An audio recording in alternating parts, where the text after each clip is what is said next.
Well, all right, everybody, this is Bart with Bicycle Rider YouTube, and you can see in front of me, I've got a full suspension cross-country race rocket. This is the new Supercaliber 2025 model SLR. You know what they officially call this bike? It's the Trek Supercaliber AXS. God, there's so many little names to this bike. Well, anyway, this is gonna be my new cross-country race bike. I love cross-country mountain biking, and I wanted a fast bike to do it on. I used to race Specialized Epic. I still have it over in the warehouse. That was a fantastic bike, and I have done. Shoot, that bike has been in battle for many. It's been in service for a lot of years. And I still ride the heck out of that bike. I figured it was time for me to get a new cross-country bike. And it's something that I've been wanting for a while. As you know, the bicycle industry is in a little bit of trouble. March of 2025.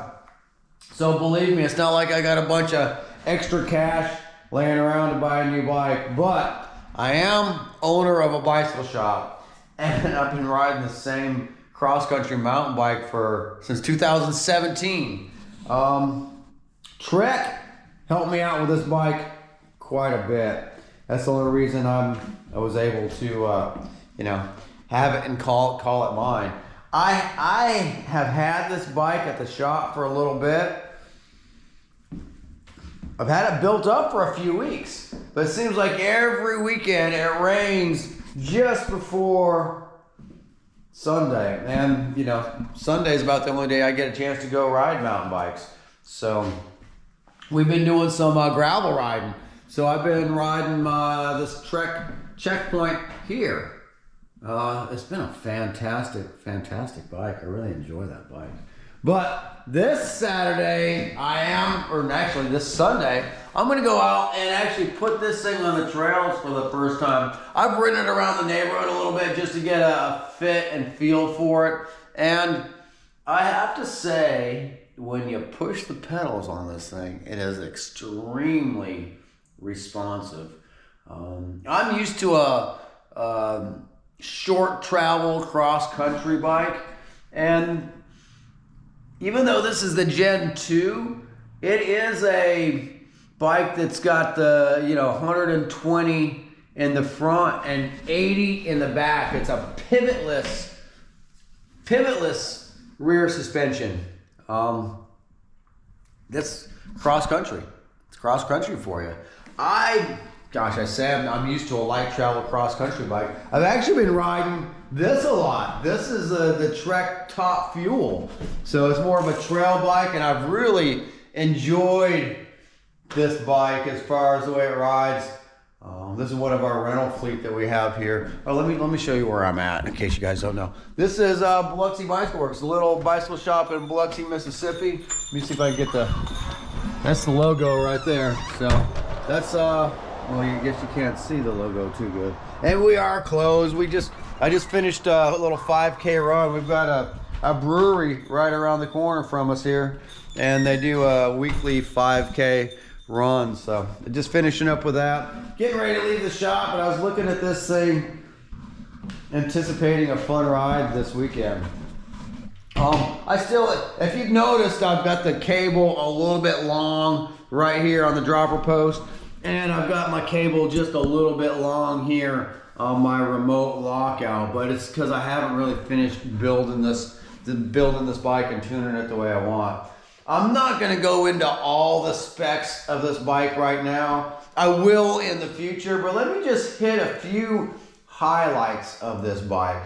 Of course, it's the SLR model, so it's the high modulus carbon fiber. I was talking before about the ISO strut, so that's the rear suspension right there. 80 millimeters of travel, and it's a rock shock, so it's a very serviceable rear end. Some people say it's a little bit stiff. I kind of want a stiff cross country bike. I'm in Biloxi, Mississippi. We you know, we don't have a bike park around here for a lot of really, you know, it's not a mountain. It's not about, we're on the beach, the Gulf of America here. So we do have some awesome mountain bike trails, but cross country is kind of more my style as I get older. Not so much into, you know, big gap jumps and some of the more rad stuff that, you know, we used to do. I really like pushing cardio. And so I wanted a light, fast race bike to do that on. This bike has got the RSL one-piece bar. So RSL means Race Shop Limited. When you see RSL on something, it's definitely of the more racy pedigree. Another thing that says RSL on this bike are the tires. So this is the new Saint Am RSL. Now this is a 29 2.4. I've seen some of the reviewers put a bigger tire on here. I think it's rated up to a 2.5. 2.4, I'm gonna stick with that. That's kind of wide for what I'm used to on a cross country bike. So I think I'm gonna just ride this bike as is. It's got the SRAM level silver brakes, which is a 4-piston brake. I've never had a 4-piston brake on a cross-country race bike, but that's what this bike comes spec'd with. And this brake is actually a lighter brake than the 2 pistons. So I don't quite know how that all panned out, but that's what it says. So 4 pistons is better than 2 if the weight is down, and apparently the weight's down on this.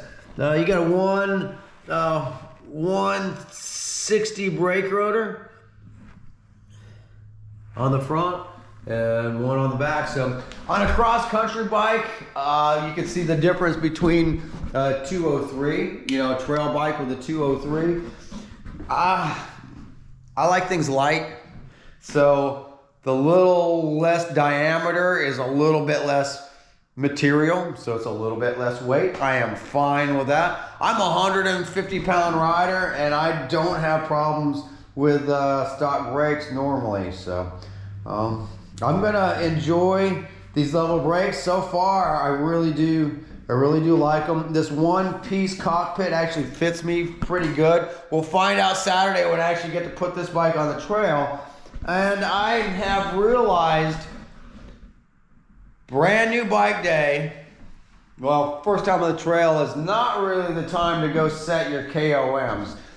You can tell I'm 55 years old, so I've learned those lessons. So sometimes I used to get a brand new bike. Boy, when I got that Epic, all of a sudden I hit a bunch of new KOMs on that first day. I'm going to kind of take it easy a little bit and just get used to the bike before I open it up. So I guess when you get older, you learn your lessons. So I've also never had a cross-country race bike with a dropper post. That's going to be super cool. I've had dropper posts, of course, on a lot of my trail bikes, but I worry about the weight a little bit, but I'm gonna leave this bike stock this bike. I weighed it earlier, so just a hair over 24 pounds with some Crank Brothers with a titanium spindle on it, so some pretty lightweight pedals, but 24 pounds for a cross-country race bike, full suspension, is definitely right where I wanted to be. You know, back when I was younger, I used to build a lot of, you know, really light hardtail cross-country bikes. You know, I think I had a specialized M4 stump jumper that I had down to like 18 pounds. A lot of titanium bits and stuff on it. That was pretty light, but I think I'll go up in weight just a little bit to have some of the creature comforts like a dropper post, full suspension at 55 years old. I don't want a hardtail mountain bike anymore. You know, as a bike shop owner, I'm out at the trails. I ride with my customers a lot. And sometimes a customer will ask me, hey, can you ride this tell me how it feels, tell me if it's making a noise. When I ride a hardtail mountain bike, I feel it. Guess I'm a little bit spoiled, but I'm really digging the way the crank arm looks. So it's a cool looking bike. I will go into the specs later, but I really want to ride this bike. I've never ridden these Bonchargers Covey wheels. Now I have around the shop, but I haven't actually put these to the test. So I'm looking forward to it. I do like the SRAM XO. Now I think there's a new generation GX but with this system here, I think I'm gonna just really enjoy the heck out of this bike. You know, I'll tell you one thing I did notice. I'm gonna have to, you know, I put this thing together in the middle of some pretty hectic situations here at work. So my pod hits my frame. Yeah, I mean, generally you don't turn your handlebars that far anyway, but you know, in case of a crash or something, you know, I left my pod a little bit loose, so if it hits, and then I put just a little protective piece on the frame. On this side, I put a kind of this ugly, I don't know, it's a piece of tape or something I put on there. It's thick, but my lever for my dropper hits right there. Now I have cracked a frame in the past in a crash with a lever that hits the frame, so I'm hoping that's enough padding if I do crash that doesn't affect it. And I'm going to try to do some moving around of my levers and adjustments, but for now that's what that pad is just to kind of protect it, you know. I'm really looking forward to putting this bike to the test. This Sid, it's got the Lux with a race day damper in it. So I'm really looking forward to dialing in the suspension. I know it's not going to be dialed in on my first ride, so that's the debonair on it right there. And that's one of the reasons I don't try to go warp speed on my first ride, because I know there's a lot of tuning and adjustments that I want to make before I really open this thing up. But I'm looking forward to having a cross-country race bike. Owning the bike shop, I don't get to ride as much as I'd like to, but this is going to be a good excuse to get out and let me build my cardio. So a lot of times I get my mojo on the mountain bike. When I don't ride my mountain bike enough, I feel my physical fitness go down. So I hope to get my mojo back, and this is a good excuse to do it. So they call this color navy and smoke. So I take it that this is the navy, this is the smoke. When I was trying to get my EP deal, there wasn't a whole lot of colors. This was the model that they pretty much said I could have. So, you know, I took it. I think it looks cool. My last bike was black. I wanted something with a little bling, a little color. So I like the way that this Trek, I'm not huge into big logos, but I think this bike looks cool. It keeps catching my eye as I walk, you know, as I walk showing customers bikes and stuff all day. I kind of like this thing in the middle of the showroom. It's not gonna always stay here, and it's gonna be probably dirty and sweated on after this weekend. Speaking of, it's going to be beautiful out at the Bethel Trail System this Sunday. I'm going to have a group mountain bike ride. I'm going to do a faster paced ride at 10 a.m. And then at noon, we're going to do a big group ride. We're going to slow down the pace a bit. So my theory is to take the faster guys, wear them out a little bit. So when the noon ride hits, either they play nice or maybe some of them will go home. And then we're going to do a big potluck cookout at the trails. It's going to be an absolutely beautiful, beautiful day. So if you're anywhere around coastal Mississippi and want to do some mountain biking, don't be one of those fast guys that come at noon for the group ride. You know, that I even said that. If you look at our Facebook page, Biloxi Bicycle Works Facebook, look at the ride descriptions. That's the first thing I say about the so yeah, this is Biloxi Bicycle Works. There's my name on the card, Bart Luther. But if you go to our Facebook site, you'll see that I've got the events up there, and I try to give some pretty good ride descriptions. And so on the noon ride, I say, don't be one of those fast guys that whips it out on the wrong playground. Like, that's what 10 o'clock is for. So it's nice when people kind of read the ride descriptions. And, you know, I want to make mountain biking comfortable for people. Now, I didn't really advertise a slow ride. I did say if you need some help getting faster. I mean, there's a lot of people that are slow and happy about it, and I commend you for that. But if you're one of those people that does want to get faster, you want to stick with the group ride, hit me up before the ride. Like, don't hit me up during the ride. Hit me up during the week so I can work with you and help you meet your cycling goals. And those of you that just want to do party pace, I have rides for that too. I'm not going to do, well, we might do a party pace, but I'm not advertising a party pace. Maybe after the second group ride, if I get some people a group that wants to get together and just do a simple party pace, believe me, I'm there to support that as well. But I want to go get some riding for myself. So last year I wasn't selfish at all. I did a lot of trail rides. Like, I don't really want to babysit anybody this weekend. I like getting everybody together. And even on the first ride, the 10 o'clock ride, I didn't say race pace, but if anybody wants to do race pace, hey, you know, I'm never there to slow anybody down. It's your day to go ride too. But I'm just going to be keeping a good, I call it steady rolling, a good steady rolling pace, and I'd like a good group of people to do it with. And like I said, at noon, we're going to do this big trail ride where I'll probably really slow it down. So, but I'm going to be doing a long-term test. A lot of times I don't like doing a video on a bike until I've had a chance to put it through its paces. And I have ridden the Supercaliber. I really like it. I know I like the looks of it a lot. But I haven't ridden the SLR version of it. And I haven't ridden one that's mine. So when I'm, you know, riding a customer's bike or a test bike, I never push it as hard. But this one's mine, so of course I want to take care of it. I don't have money just to replace it. Speaking of, any of you YouTube viewers, like on this RSL handlebar, I looked on the Trek website. You could see that there's a room for an out front mount right here. I didn't see one for this handlebar. If you guys know which one goes on this handlebar, let me know. I just put a little Garmin puck on there right now, but I want the correct mount on there. I just didn't see one for this. Well, actually, I didn't look. I asked my assistant Alana to look for me, and she didn't see one.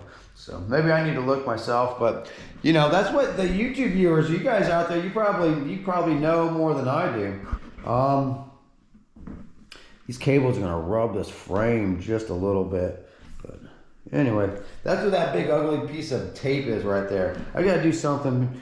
These bikes don't come with a knock block. A lot of that is for weight, but I'd take a couple extra grams to have the knock block in there, because you know, when you're cross country racing, sometimes when you crash, you're crashing at high speed, and your bars do some weird things. I've seen it happen. So anyway, guys, I'm going to put this thing through the paces this weekend, and I'll do a video out there. But I want to do an introductory video to the Trek Supercaliber. You guys let me know. Like, cross country racing seems to be, you know, not as popular as it used to be.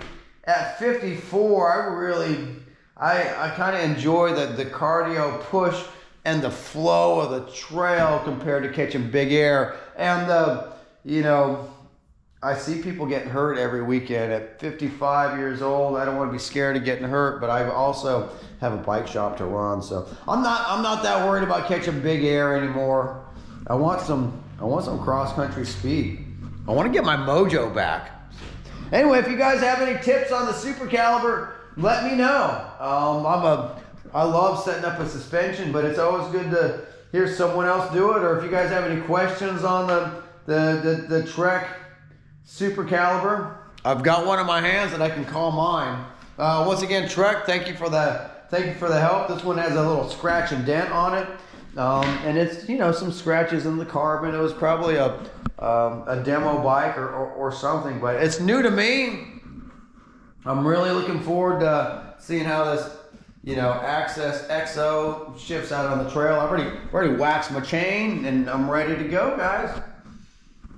Let me know what you guys want me to do for this. If you got a cross country race somewhere that you guys want me to join, I usually race in the 50 plus Cat 1 category. Sometimes if there's not enough people for 50-year-old Cat 1, I'll race at the Cat 2 rather than open. So I usually do the highest level of my age group that I can. Here sometimes we just don't have enough people to make a full Cat on the 50 plus, so I'll race a Cat 2. If there's ever the Cat 1, I'll do one in my age group, but I don't like to just race open anymore. I'm not out there to race, you know, 18-year-olds and 30-year-olds. I love riding with you guys, but I want to race with guys my age. I'm 5'9". I bought the medium large and it does fit me well. Anyway, guys, Bart with Bicycle Rider YouTube. New Gen 2 Supercaliber SLR. This one is the 9.8 access version of it. I'm looking forward to this. Bart with Bicycle Rider YouTube. I'll see you guys. I'll bring the camera. I'll see you guys out on the trail this Sunday. Anybody wants to come ride, you're invited. Free of charge. Bethel Mountain Bike Trail System. Look at the Facebook event. Any questions, hit me up.